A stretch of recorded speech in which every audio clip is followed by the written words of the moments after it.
Hello everyone. Today we are going to discuss about solvent effect. This topic is taken from Physical Organic Chemistry MSc 3rd semester. First of all, we are going to discuss synopsis in which we will study introduction of solvent effect in nucleophilic substitution reaction, comparison of charge distribution on reactant and transition state in SN1 and SN2 reaction coordinate diagram, solvent effect, Grunwald-Weinstein plot, values of solvent, mixed solvent system, conclusion and reference.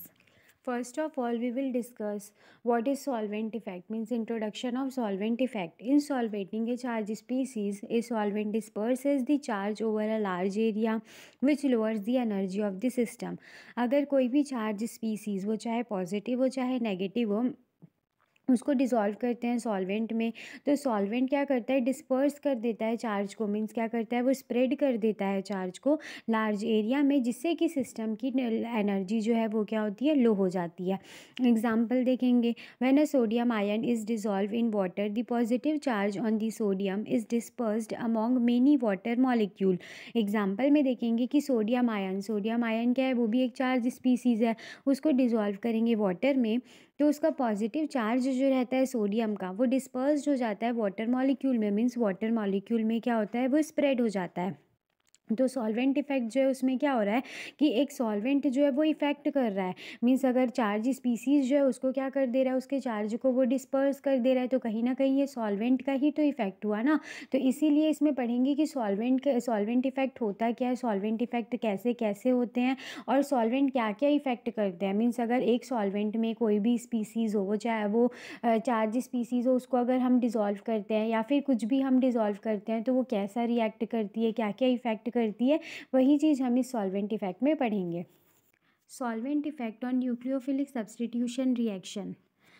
First, we should know what is nucleophilic substitution reaction. Nucleophilic substitution reaction क्या होता है, nucleophile जो कि electron rich होता है वो attack करता है किसी भी ग्रुप में और वो ग्रुप जो रहता है वो अपने प्लेस से रिमूव हो जाता है और उसकी जगह पर न्यूक्लियोफाइल जो है सब्सटीट्यूट हो जाता है, तो उसी को बोलते हैं न्यूक्लियोफिलिक सब्सटीट्यूशन रिएक्शन. मीन्स कोई भी ग्रुप जो रहता है उसका रिप्लेसमेंट होता है न्यूक्लियोफाइल से, वही न्यूक्लियोफिलिक सब्सटीट्यूशन रिएक्शन कहलाता है. अब उसी रिएक्शन में सॉल्वेंट इफेक्ट को पढ़ेंगे. Since charged species are often created or destroyed in nucleophilic substitution reaction, solvent effect might be large. Charge species, कोई भी चार्ज स्पीसीज होगी उसमें या तो चार्ज जो है वो क्रिएट होगा और डिस्ट्रॉय होगा न्यूक्लियोफिलिक सब्सटीट्यूशन रिएक्शन में, तो सॉल्वेंट इफेक्ट जो रहता है वो मे बी लार्ज होता है. To study the effect of solvent on rate of reaction it is important to compare the relative solvation of the reactant and transition state.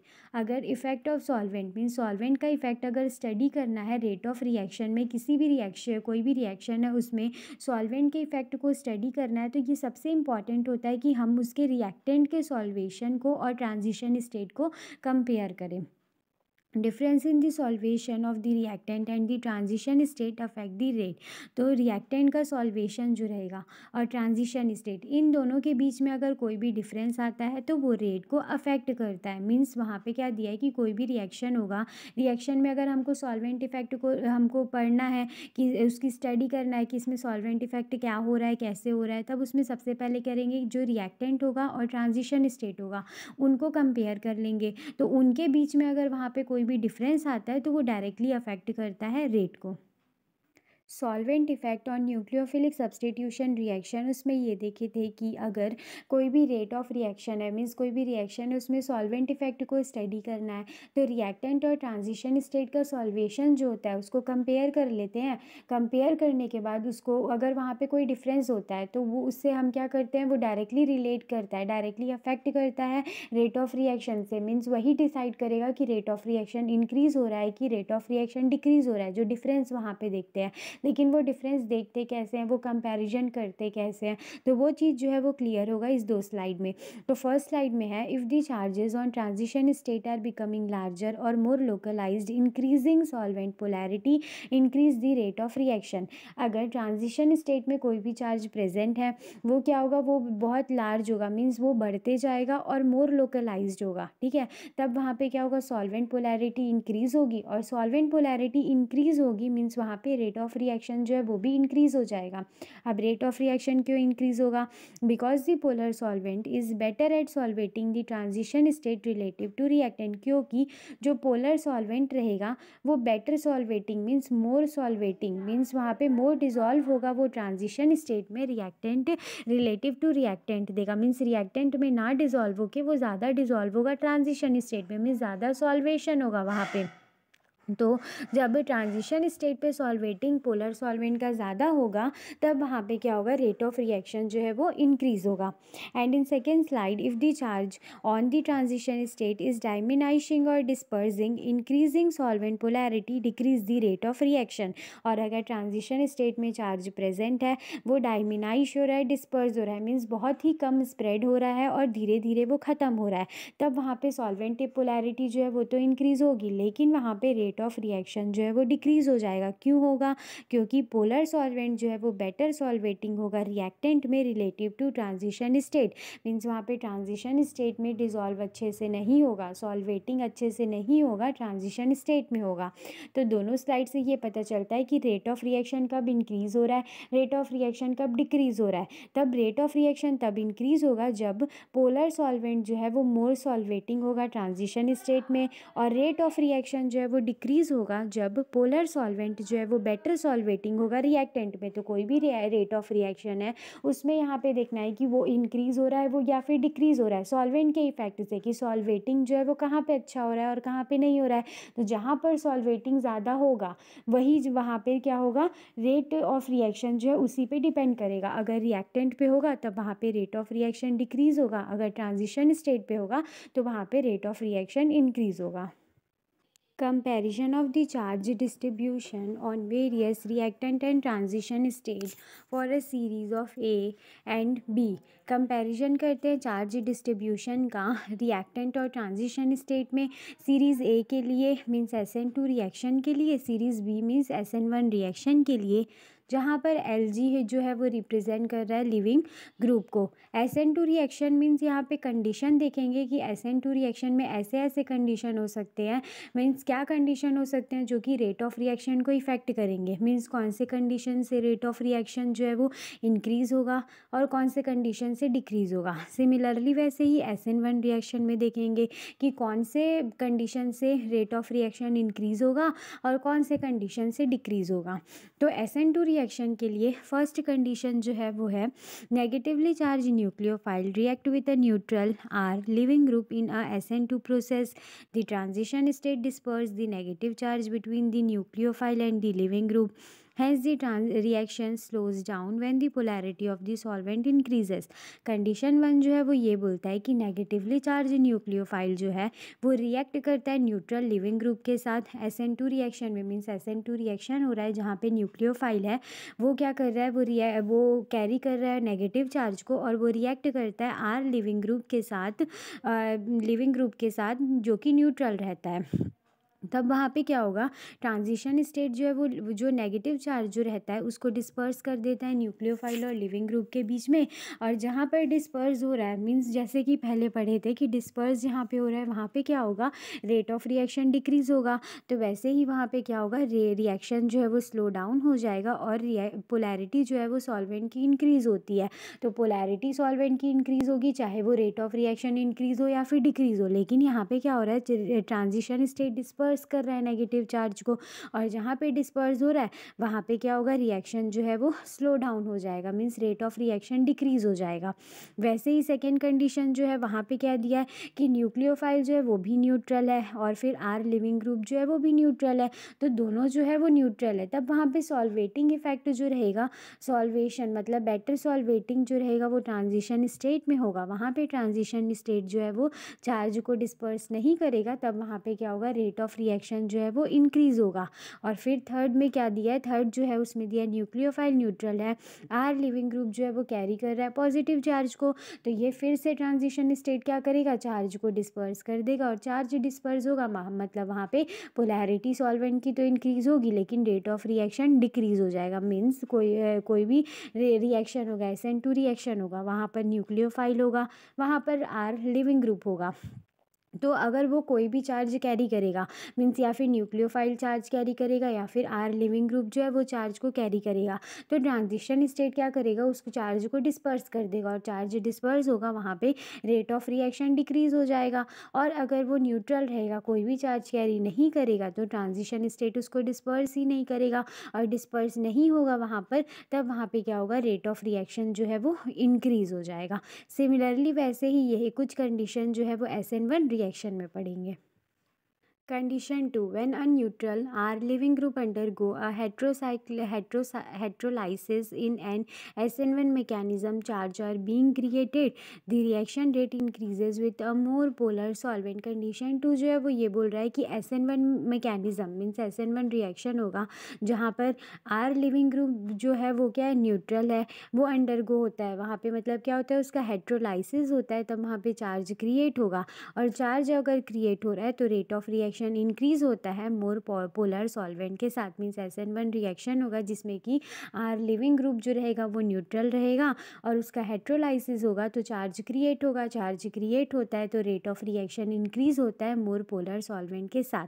Condition 2 क्या बोल रहा है कि when a positively charge reactant RLG plus undergo a heterolysis, वहाँ पर देगा neutral RLG जो था, न्यूट्रल लिविंग ग्रुप जो था वो उसका हेट्रोलाइसिस हुआ था, यहाँ पर है पॉजिटिवली चार्ज लिविंग ग्रुप जो है उसका हेट्रोलाइसिस होता है, तब क्या होता है, वहाँ पे हुआ था चार्ज क्रिएट हो रहा है, लेकिन यहाँ पे क्या होता है, सिस्टम का ओवरऑल चार्ज जो है वो सेम रहता है, charge getting more dispersed in the transition state. This reaction typically show a small solvent effect. Reaction slow down as the solvent becomes more polar.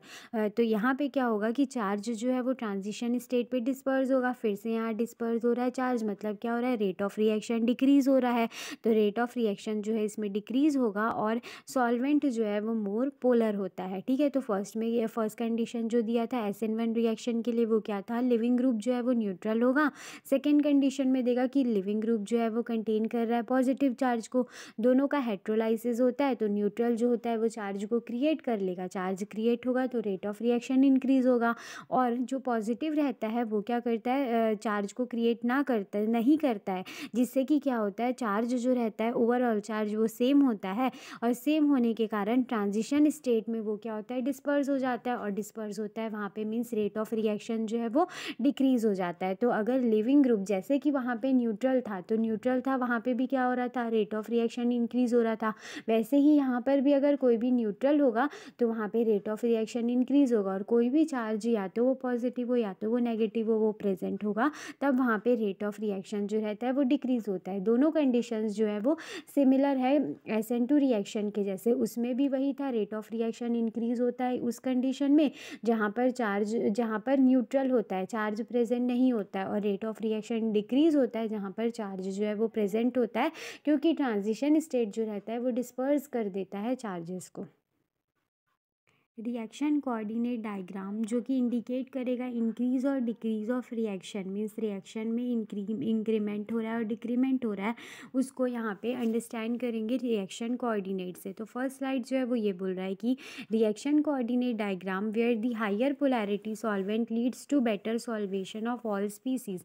Reaction coordinate diagram है जहाँ पर क्या है, हायर पोलैरिटी सॉल्वेंट जो है वो हमेशा better solvation करता है सारे स्पीसीज़ का, लेकिन फर्स्ट वाले स्लाइड में वो प्रेफर कर रहा है सॉल्वेट करना रिएक्टेंट में। क्यों रिएक्टेंट में कर रहा है, क्योंकि न्यूक्लियोफाइल जो है वो कंटेन कर रहा है नेगेटिव चार्ज को, और RLG रिएक्टेंट जो है वो न्यूट्रल है, और जैसे कि पीछे देखे कि नेगेटिव चार्ज है मीन्स वो क्या करेगा, ट्रांजिशन स्टेट डिस्पर्स कर देगा चार्ज को, और डिस्पर्स कर देगा तो वहाँ पे रेट ऑफ रिएक्शन डिक्रीज हो जाएगा, और सॉल्वेशन कहाँ पे अच्छा हो रहा है, रिएक्टेंट पे। तो इसीलिए यहाँ पर जो गैप है, जो स्टार्टिंग का गैप है रिएक्टेंट के बीच में, वो क्या है, वहाँ ज़्यादा है, क्योंकि वहाँ पे सॉल्वेशन जो है वो अच्छे से हो रहा है, तो इस केस में रेट ऑफ रिएक्शन जो है वो डिक्रीज हो जाएगा। सेकेंड स्लाइड में a reactive coordinate diagram where the higher polarity solvent leads to better solvation of all species but preferentially solvate the activate complex as usual. जैसे कि उसमें दिया था कि रिएक्टिव कोऑर्डिनेट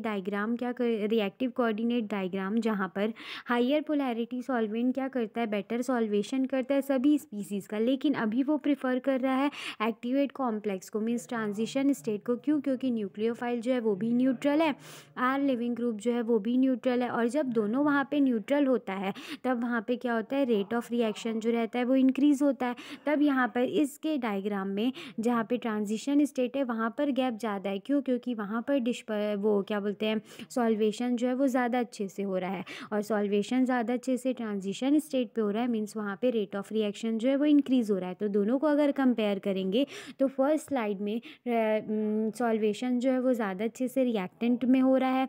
क्यों हो रहा है? क्योंकि न्यूक्लियोफाइल नेगेटिव चार्ज को कैरी कर रहा है। सेकेंड में ट्रांजिशन स्टेट में ज़्यादा अच्छे से हो रहा है। तो इसमें क्यों हो रहा है? क्योंकि इसमें ट्रांजिशन स्टेट जो है वहाँ पे डिस्पर्जन हो रहा है, क्योंकि वहाँ पे न्यूक्लियोफाइल और लिविंग ग्रुप जो है वो दोनों न्यूट्रल है। तो मीन्स जहाँ पे रेट ऑफ रिएक्शन जो है वो इंक्रीज़ होगा तब होगा जहाँ पे दोनों न्यूट्रल होंगे, और ट्रांजिशन स्टेट पे डिस्पर्जन सॉल्वेशन अच्छे से होगा, और रेट ऑफ रिएक्शन जो है वो डिक्रीज़ होगा जहाँ पर कोई ना कोई चार्ज वो कैरी करेगा, न्यूक्लियोफाइल या फिर लिविंग ग्रुप, और वहाँ पे सॉल्वेशन जो है वो अच्छे से होगा रिएक्टेंट पे। तो जो पहले पढ़े थे वही चीज़ को बस रिप्रेजेंट कर दिए हैं रिएक्शन कोऑर्डिनेट डायग्राम से। Solvent effect, Grunwald Winstein plot. Solvent effect study करेंगे ग्रुनवाल्ड विंस्टीन प्लॉट से। The Hammett LFER gives us a powerful tool for analyzing the changes in charge during a reaction.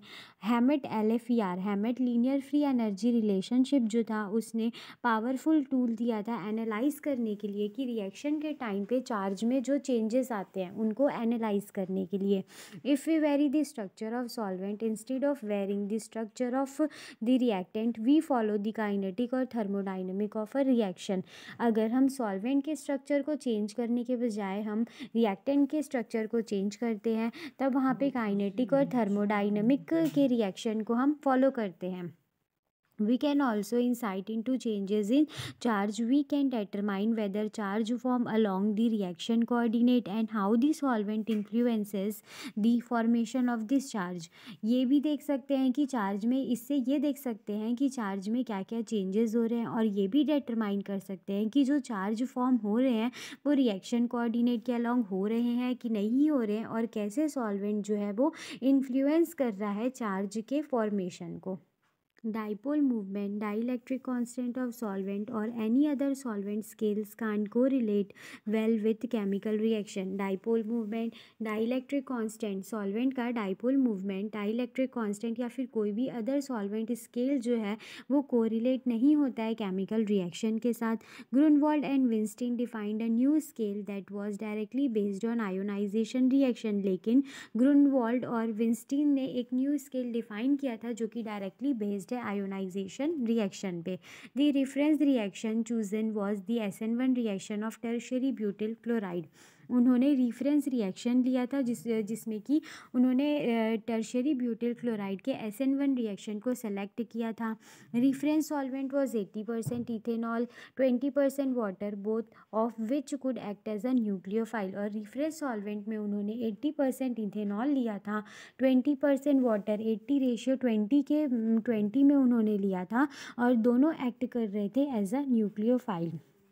जो second slide में जो reaction दिया हुआ है वह जो रिएक्शन है मीन्स वही स्केल जो था उन्होंने वो चीज़ को प्रोवाइड किया था, जिसमें कि दिया log k tertiary butyl chloride sol by k tertiary butyl chloride 80%, ethyl alcohol is equal to Y.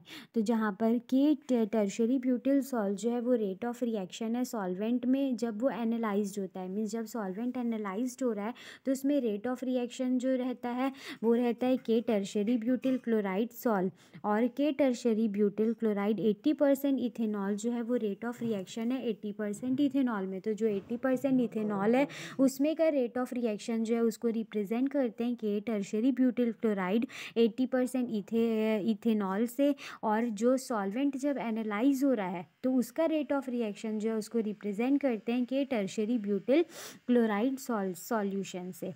Thus, why reflect the ability of new solvent to influence the rate of reference reaction compared to 80:20 ethanol ratio water.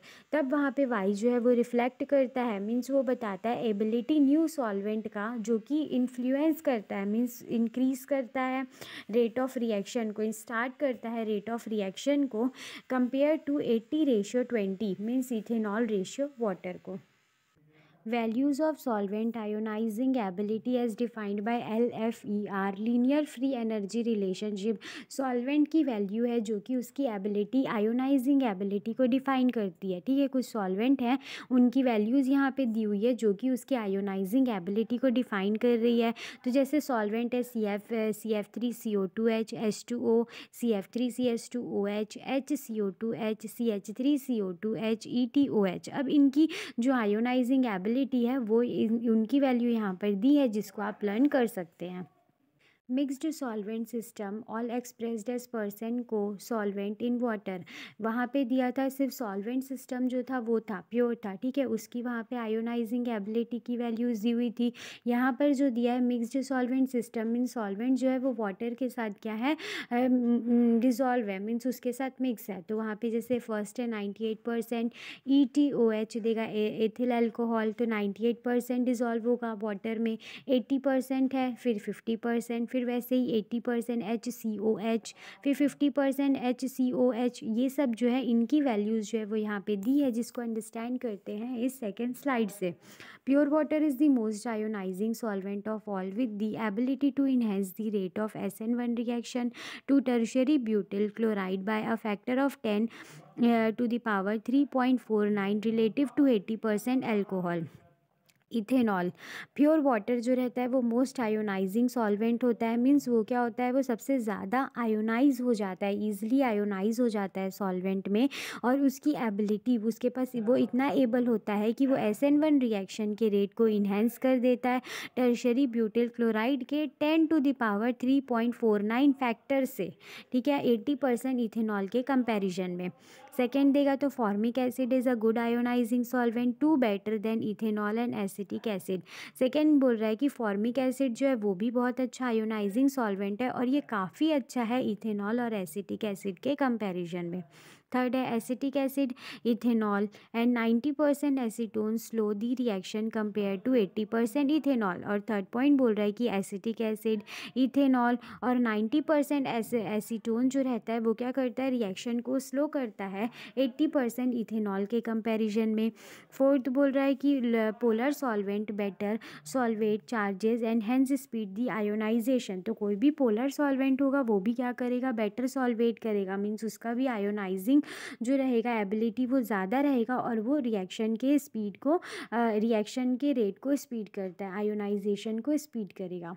फिर fifth है lower polarity solvent solvate neutral organic species but a significant amount of this solvation is lost upon formation of a cation and halide anion, hence retarding ionization।